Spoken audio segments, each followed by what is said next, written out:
On the subject of witnesses, usually complainants, changing their story, there's two main types of divergent stories.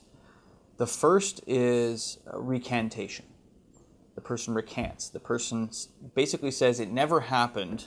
I know I said it initially that an assault had taken place, but I'm now saying I made it up. I wanted to punish that person. I was drunk. It never happened. That type of complete 180 on their evidence is not that common. It does happen sometimes, but you have to be prepared for it. The next area, the other main divergent area, is minimization. So they don't go all the way and say that it never happened, but they say they were struck fewer times. They minimize the impact or the discomfort. They in some way try to lessen, without saying it didn't happen, they try and lessen the impact on the accused.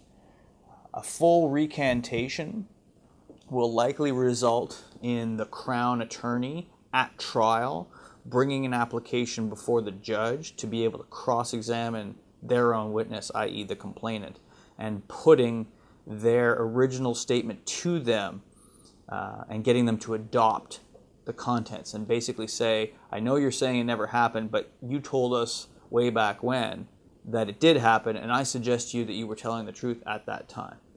And if the complainant adopts the previous statement, then it's essentially as if the recantation has disappeared.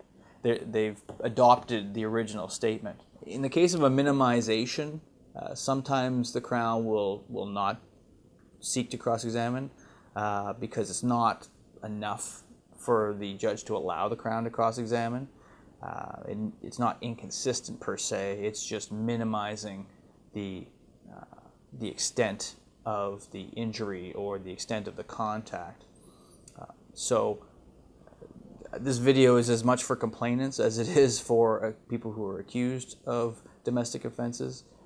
As you can tell, it's a very complex area and there's a lot of moving parts. So I encourage you to get specific legal advice from myself or one of the other great lawyers that we have in this town to educate you and to represent you during your time of crisis.